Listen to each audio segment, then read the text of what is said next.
Hello, everybody. Good morning. Thank you for joining the Berwyn webinar. We are going to get started now. Sorry for being a couple minutes late here.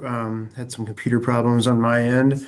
We're going to start with introductions, and then we are going to get to some topics that I'm sure everyone will find valuable and relevant.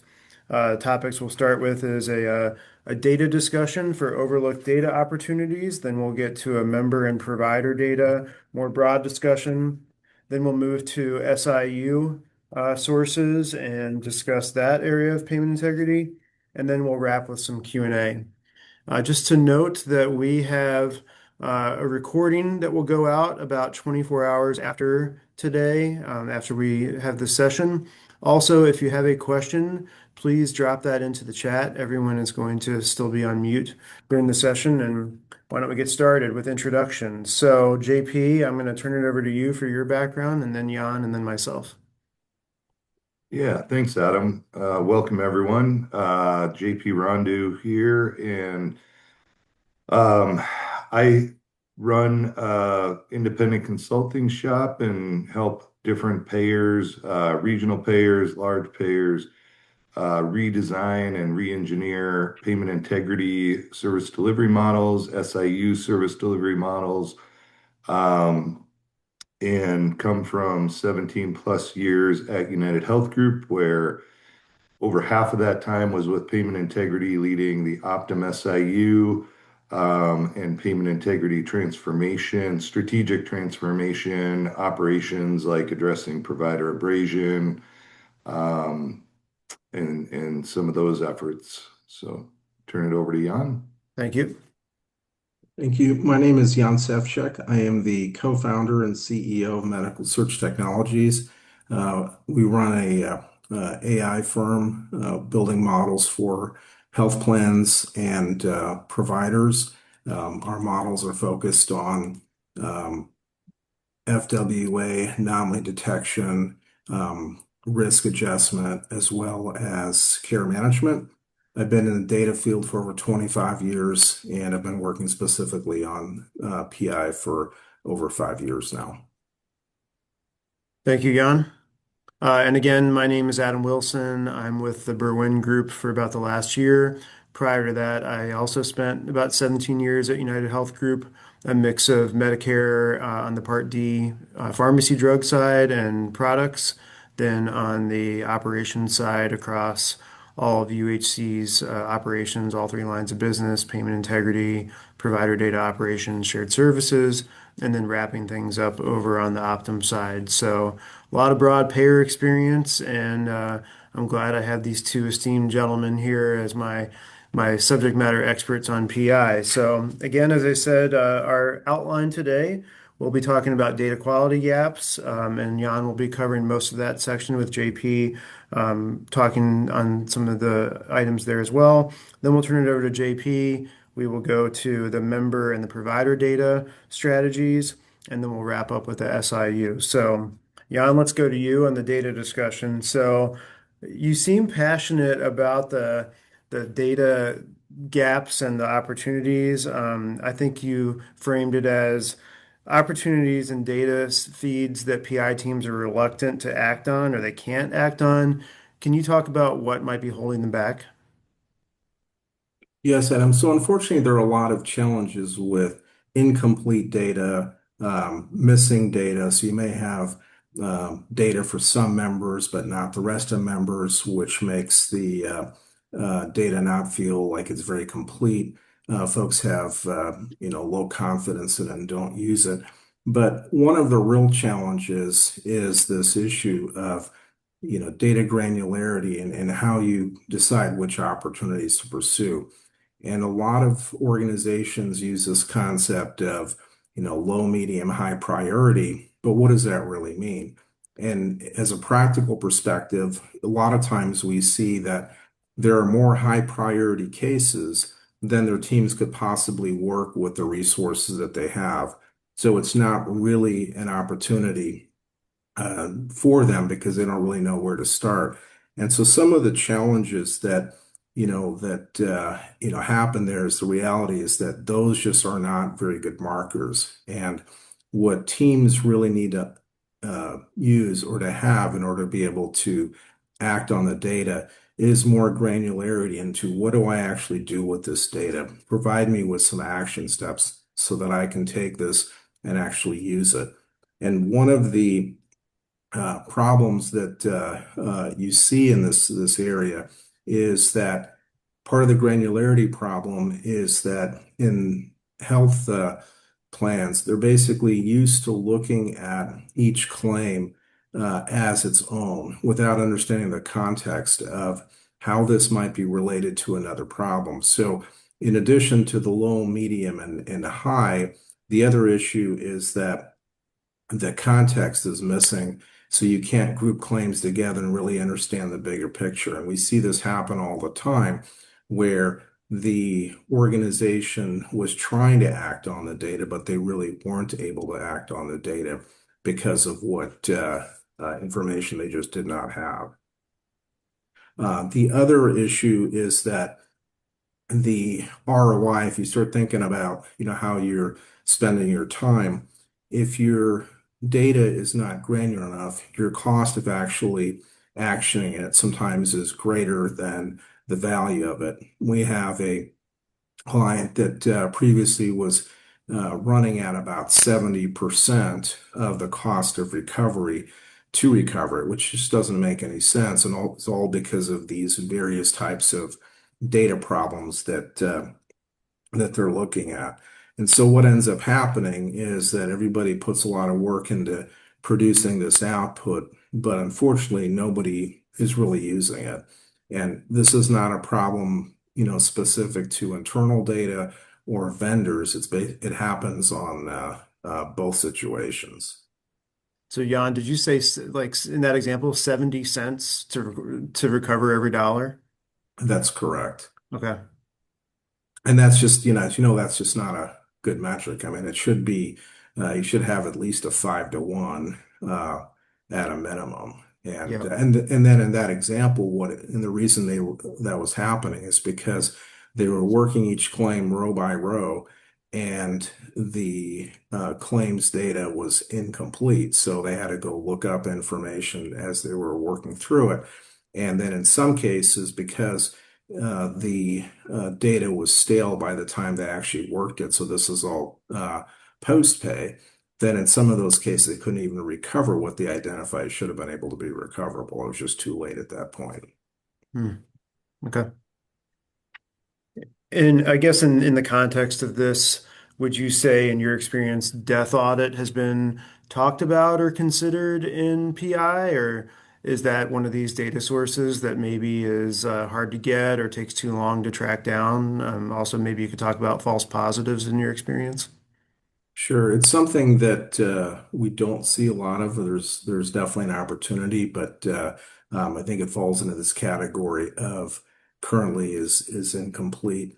The false positives on any type of data end up driving the non-usability of it because the ROI is unfortunately too low if you have any significant percentage of false positives. So ideally, your false positive should be no higher than a few percentage points at worst. And typically that's not even, in the data that we see, a lot of times it's in the hundreds of percent. Mhm. Yeah, and as you consider the data gaps and the effort that goes into creating quality data, I think a gap that is very common to health plans is actionable real-time death audit data because everyone has a source for that data, but those sources all tend to have kind of limitations to it. If you go to the Social Security files, those are lagging. If you go to, state vital files, those are fragmented at best. So there's sources out there, but in my opinion, that's like a low-hanging fruit type of area that can be highly automated if you get a commercial aggregator like Berwyn Group, because it takes all of the different sources and aggregates them up and allows you to get that real-time information, accurate information. And when I say low-hanging fruit, the ROI is typically very easy to accomplish just because it's all automated. Yeah. It really is low-hanging fruit that a lot of health plans miss out because they try and take on the various sources of death master data, and they just aren't able to aggregate it in a timely and accurate fashion. Yeah. Yeah. It sounds like what Jan is describing about resources with the best intentions, trying to bring in new PI opportunities and then finding out the data's not clean, probably going down a long road trying to, with the best intentions, like I said, clean that up. But like death data would be an example of then you're losing the original intent and I guess the what that team is best suited to do. Is that right? Yeah, I think that's right. And it's an often kind of hidden area of opportunity, I think, within PI, because it's not generally you want to get mature value streams, you want, top of the line COB, you want top of the line data mining. But when you think about what providers, what nefarious actors out there in the healthcare system can do with with people that are deceased, I mean, it's pretty easy to go after if you don't have the right defense mechanisms within your SIU operation or your PI operation as a whole. Okay. So Jan, I guess to wrap up your section on the data costs, can you talk a little bit about the opportunity costs and what you've experienced with leadership when they're reflecting back on the inaction of not being able to pull in these data feeds? Well, the opportunity cost is significant, and what ends up being identified is a small percentage of what could have been identified. And if you think about it from the perspective of also when it's identified, we see this all the time where the plan eventually caught it 2.5 years later, but $30 million was paid on these claims, which should have never been paid. And so the opportunity cost really, if you frame it from the perspective of, time of identification, that's a significant miss. We see that all the time. Does that make sense? Yeah, yeah, that's helpful. I'm sure, but like I said, maybe with the teams had the best intentions, but then after the fact, when a lot of money has slipped through, there might be questions about, well, why didn't we catch this sooner? And maybe someone on the team raises their hand and says, well, we tried, and maybe it fell down the priority list because the data wasn't clean.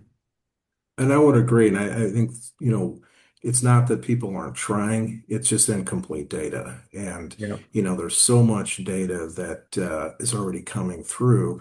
If you're not able to identify what's useful in it, you can't action it, and then these types of situations happen. Okay. Well, thank you, Jan. JP, let's talk about some specifics on both bringing in the provider data side to this discussion and the member data. In your experience, when death audit has come into a PI discussion, where does this data typically sit? Like, what's the best practice? Is it if it's low-hanging fruit, is it on the prepay side, or do you see opportunity in the post-pay? Can you talk about that? Yeah, sure, Adam. So, um, death audit data tends to sit in a number of different places within a health plan. It kind of depends on who kind of picks the short straw and gets to manage that piece of it. A lot of times it'll sit in the data warehouse and architecture space. Back when I was running the Optum SIU, that's where it sat, and we were constantly kind of interacting with them, trying to make sure that we had all the gaps covered, and we tried to do it internally at that point. And a lot of times, what we found in the SIU is that it wasn't holistic and comprehensive because there was just too many legs and different things. When you think of both payment integrity and the SIU, you're really trying to put a net around and not let some of the errors and in the case of fraud, the nefarious activities escape your program. And as I think more and more health plans move to that shift left, more prepayment mentality, I think death master data is often overlooked simply because there's so many other things. There's levers all over the place that you need to think about when you're creating a robust net of whether it's SIU or payment integrity cost containment. So death death data and accurate and timely death data is actually a pretty low-hanging fruit, as I mentioned before, area. But you have to be holistic in how you look at it because a lot of people will focus on the member side of things, and that's great because there are tons of examples where nefarious actors will take advantage of a deceased member that has a DME monthly charge going on, and they don't act on that, and that monthly billing continues to go on until someone identifies that. Or, in hospice situations, they'll continue to bill for home health visits and different things after someone has passed away. But it also goes on the provider end of things because if you're a nefarious actor out there and let's say you don't have provider credentials, hitting the black market and grabbing a recently deceased provider's credentials can be a quick way of really high volume submissions into a health plan that can net a lot of fraudulent dollars for someone that has that. And we all know anyone that's worked in the fraud and abuse area of things knows that anything is in play.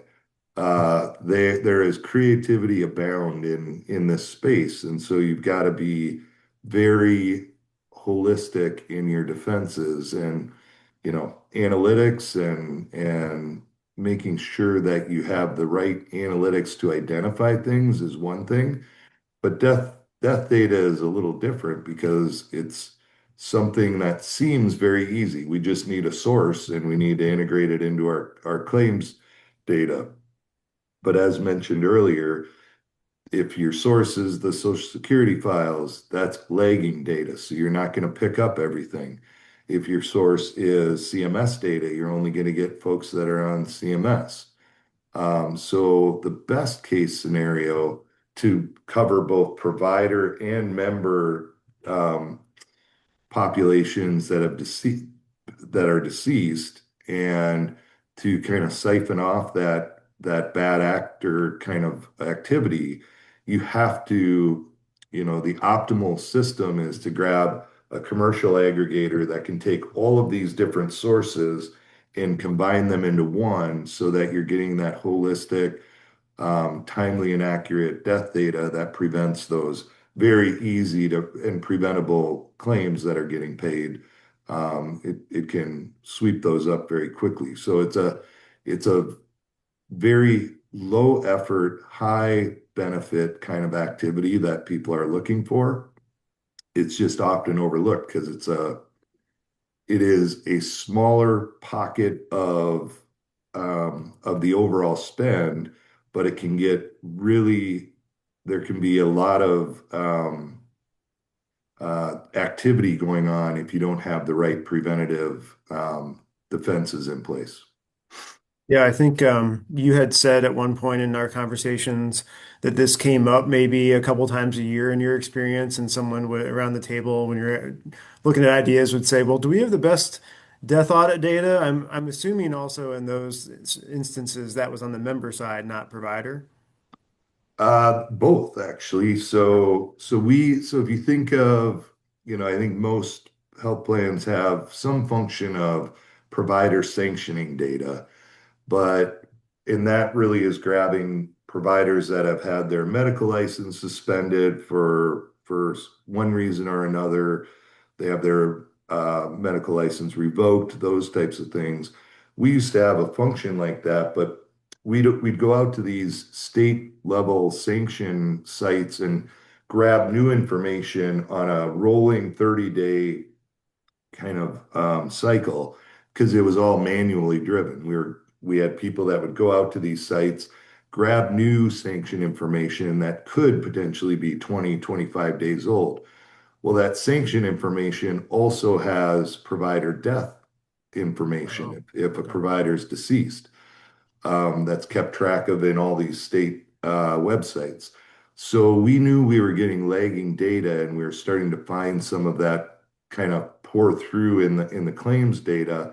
And so we had to get a more real-time solution in place, and that's when we worked with a third-party vendor to do web scraping. So basically, all of those websites that we were going out in a manual nature and grabbing data every 30 days, we could do on a daily basis and have a web scraper go out and pull all of that new information from these websites into our database. So we had real time, both sanction, death, all of that information at once. And we began to siphon off some of those gaps we had in the timeliness of data from a provider side because it's really easy and not, I don't know this from experience. Personally, I know it from the data in working and leading an SIU that going out on the black market and getting provider credentials is not very hard.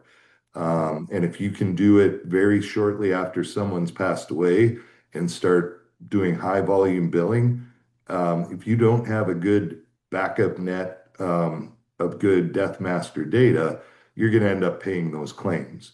So when we went to more of a real-time sanction web scraping technology, we were able to siphon off a lot of that activity.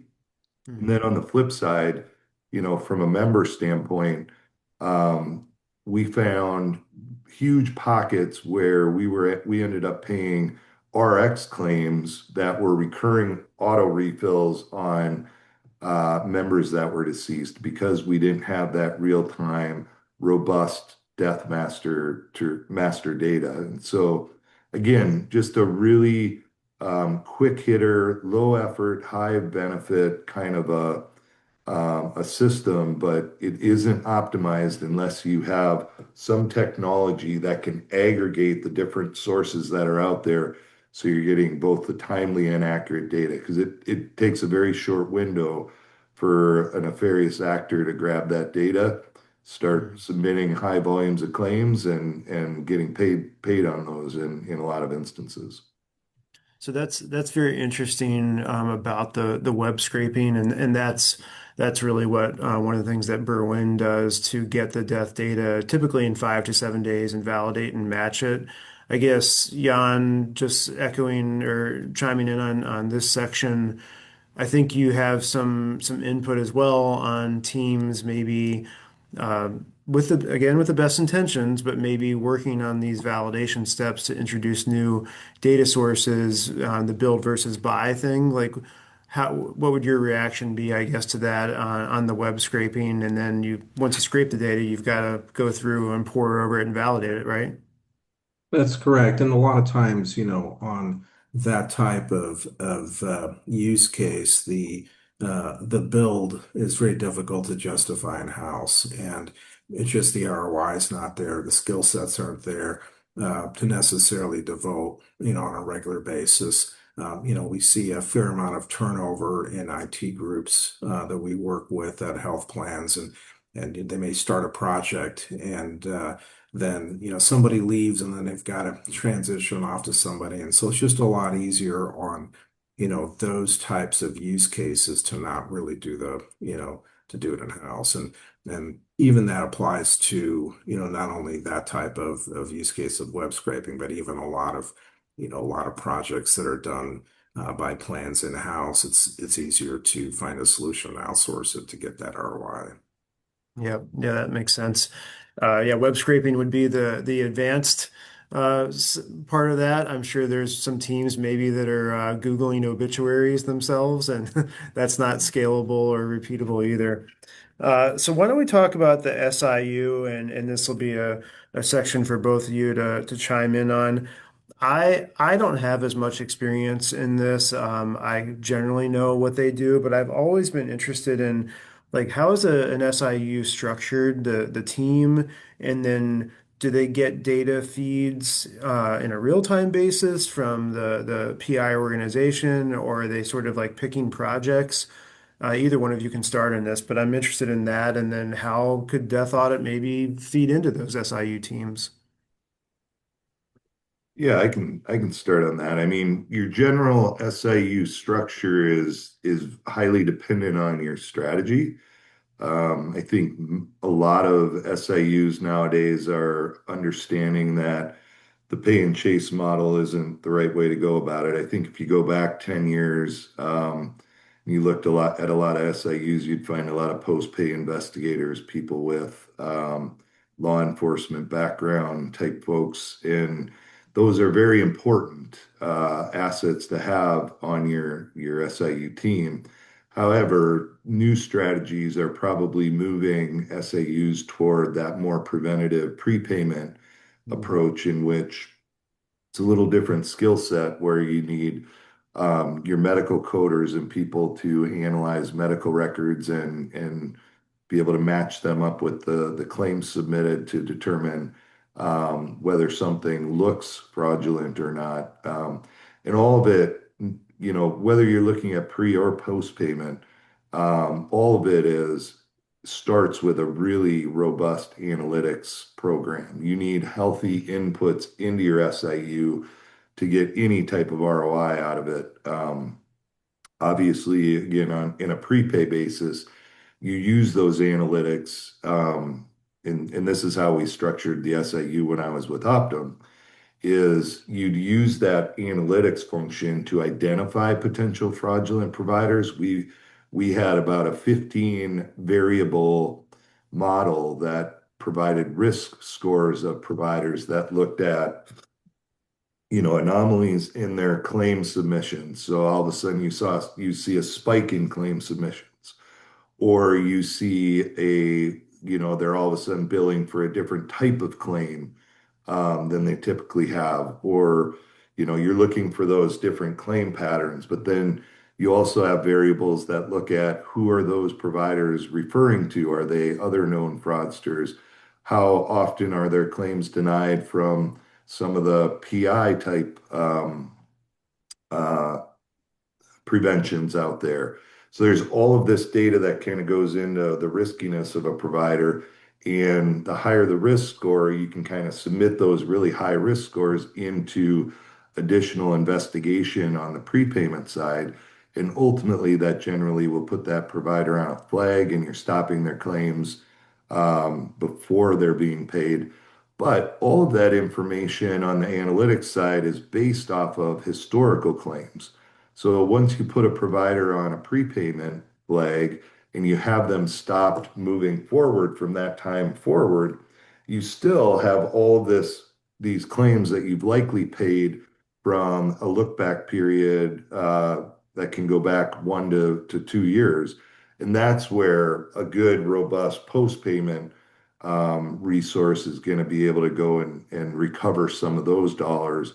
While you've got the good preventative action on the go forward, you can go back and sweep those dollars up that you erroneously paid. So it's a function of, excuse me, having a top-notch analytics function that provides really quality inputs into an SIU, likely going into the prepayment function, and then having that net on the back that you can back sweep and go collect claims that you've mispaid in the historical context. And that's, I believe, an optimal setup for an SIU. Death Okay. data is just one of those things that is often overlooked. And if you don't have a robust net around that, there's going to be some leakage that happens. And again, just having a good strategy around those really easy, low-hanging fruit kinds of things, like having good death data, is one of the key strategies in an optimal SAU setup. Okay. Thanks. Sounds like Jan, JP is speaking your language on the ROI of the SIU and making sure you're not giving them erroneous data feeds. Oh, absolutely. And some of the things that I would add to that is that, depending on, so going back to the analytics, I absolutely agree that the analytics drive what decisions can be made. What we're starting to see is, depending on the level of the anomaly, whether it leans more towards wasteful or abusive, Some of those issues are being pushed up into utilization management to try to get ahead of it. Hmm. And in some cases, depending on what the activity is, that may also drive uh, certain providers to be checked more carefully during prior authorization. Because one of the challenges is if the prior authorization is issued when the claim comes in, service has been rendered, now that debate is happening, at the payment integrity level versus it could have been actually prevented even earlier. So we're starting to see the mindset changing that some of these problems can be addressed earlier. And again, it depends on whether it's, leaning fraudulent or whether it's abusive or wasteful. And so that's one of the benefits of having good analytics is you can make that determination, decide where to resolve that issue.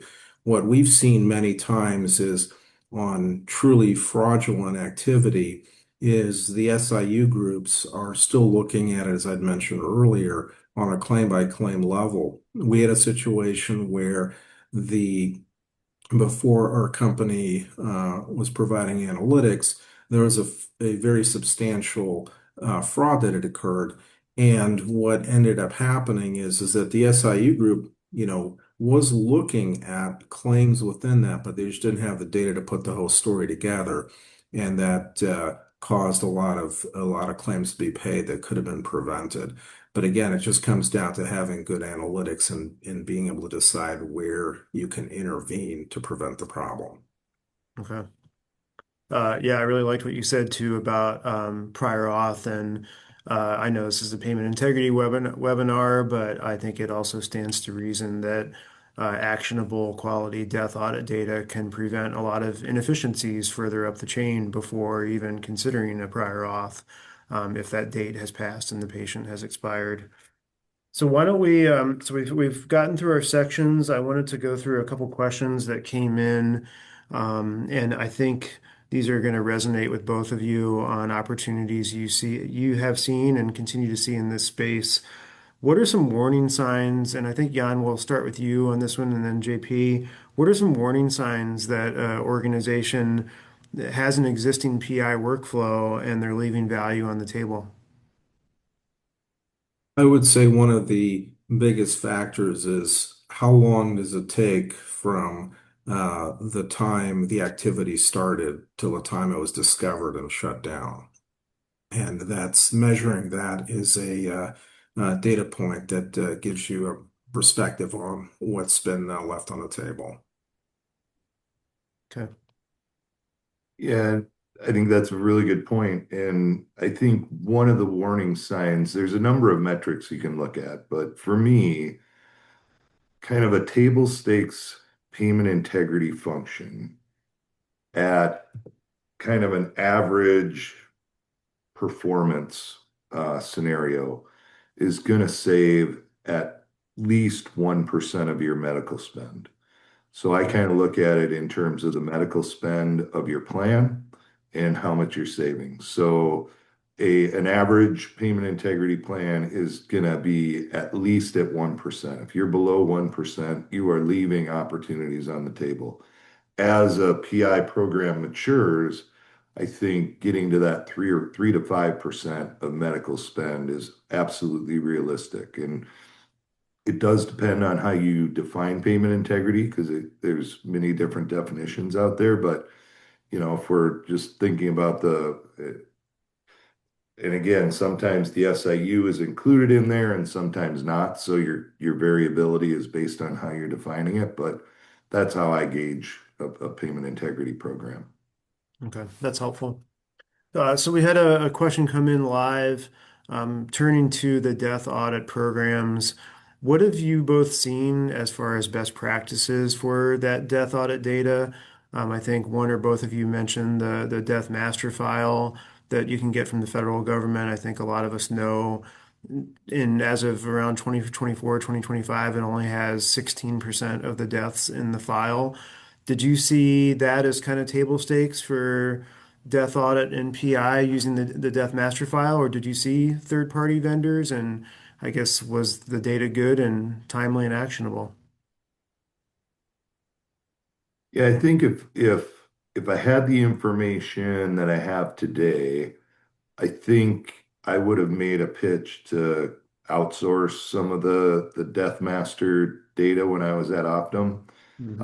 And it's something I recommend to the different clients that I work with today is, it's kind of a tier one check the box item from a payment integrity standpoint is cover this easy gap of making sure you're not paying claims on deceased members. And I would say 80% of that is going to fall kind of in the SIU world because it's the bad actors that are getting this information.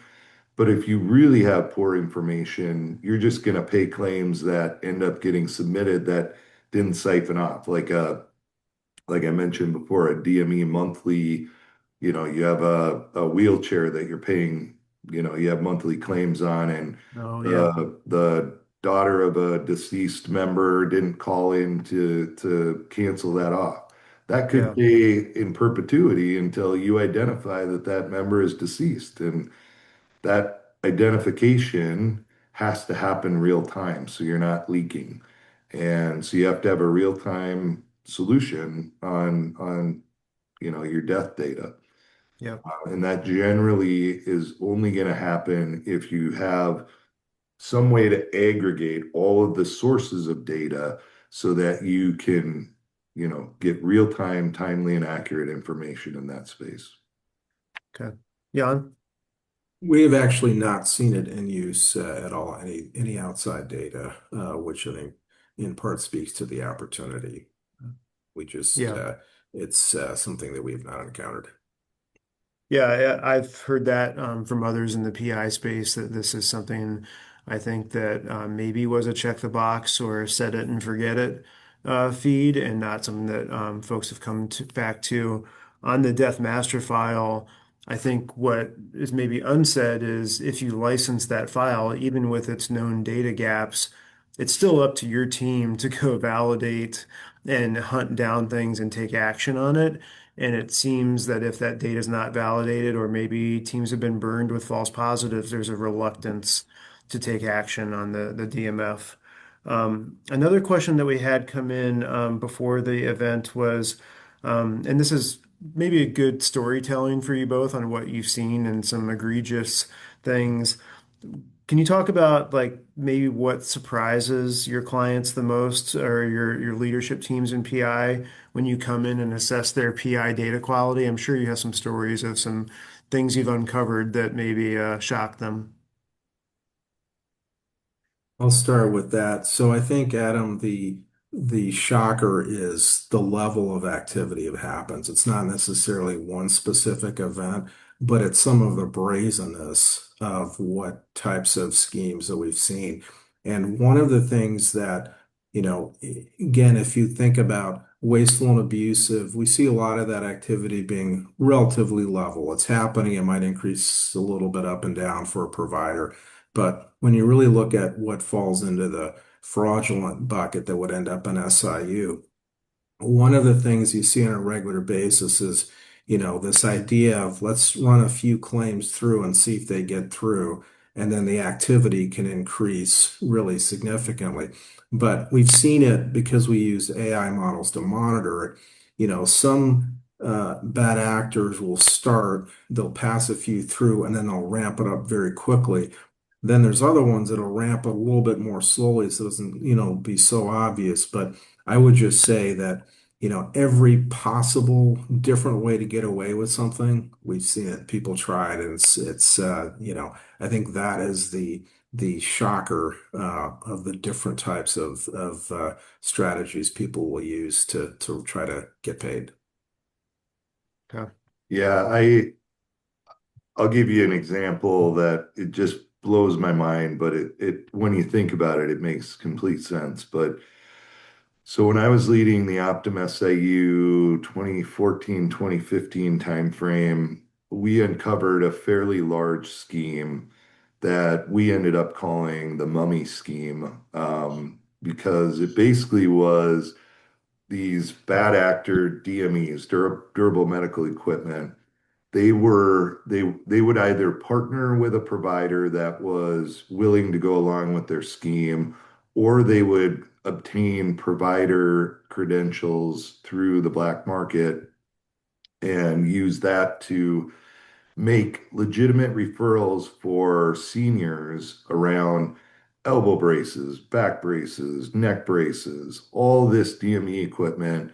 And they would just submit claims in high volumes. And, these claims are not high dollar amounts. We're talking, $100 for a neck brace or something, but in high volume, it ends up just becoming an inordinate, a huge number. We uncovered this back in like 2015 timeframe, and we were able to really siphon it off based on any DMEs that started to increase their volumes. We had analytics that could flag some of that.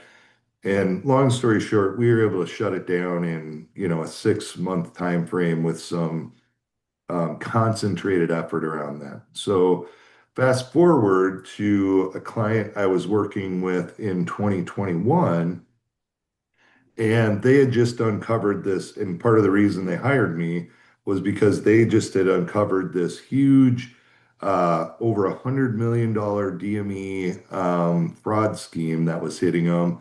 And 100 million? immediately I was like, I've seen this before. Um, and so we were able to I just kind of standardized and replicated the solution we put in when I was at Optum. And then fast forward to 2024, and I worked with another client, same thing. This DME mummy kit scheme, they were hitting them. So what it told me in my head is that they are starting, with some of the biggest players out there, and they'll execute these schemes, and then they proliferate to other plans. As they get siphoned off of one plan, they go to another plan, and they're able to cycle through this with, there's hundreds, maybe even thousands of health plans out there. They're hitting each one of them in order. I'm sure some of them concurrently, but I was just amazed at the longevity of this scheme that was out there that lasted nearly 10 years. And I still have heard others that have talked about this, so I know it's still ongoing. So that just perplexes me. That it doesn't perplex me actually, now that I've had as many years in this space. It's actually pretty impressive that they're willing to go the long game with something like that. And I'm sure they've made millions of dollars on something like that, but they just Yeah. they will go from plan to plan and test it out and flood the system with claims. It's pretty crazy. Well, you heard it here first. The mummy scheme. That's a good one. Is it a mummy because there's so many DME implements bolted onto them that they like are Yeah, wrapped up yeah, like a that's mummy? that's I think where we Okay. decided it came from. The other good one that people might have seen or heard in their particular plans is we always had fraudsters we'd identify, and we'd actually stop all their claims because they were so nefarious that we put a hard deny on them. They would just reinvent themselves. They'd create a different LLC, and they'd come right back in through the front door at United Health Group, which, you'd think they'd have ducks in a row to identify that, but we didn't at the time. And so we had to create what we called the screen door, which basically resulted in enhanced provider verification, where we simply gathered a little additional information, a photo driver's license identification, so that we had a database of known fraudsters that if they tried to come back in the front door, we could roll that up against our database of IDs and make sure that they weren't, that we hadn't caught them in the past. But that's another area that I think Interesting. is pretty interesting from a data standpoint. Sounds like enhanced provider verification would be a great step to insert the death audit in as well for For sure. providers. Absolutely. Well, we've got a little bit of time left, about 12 minutes. I'm gonna, I think, end with one other question because I'm not seeing any other questions in the chat currently. And Jan, I'm gonna go to you first on this one too. When you're introducing these new data feeds and opportunities to a PI team, what's the best way to avoid, I guess, additional burden on those internal teams and the resources from a workload standpoint? Sure, I'll take that. But before I answer that, I wanted to just add to one thing that JP had said. So we've seen different variations. So not on the DME side, but in behavioral health, with Mm, some things that we identified in 2021 that recently made the news in a state about 3 weeks ago that they had a massive, it was in the hundreds of millions of dollars, and it was the same scheme that, happened in 2021 at behavioral health ones. I absolutely agree with you that, the long game is how these folks play it.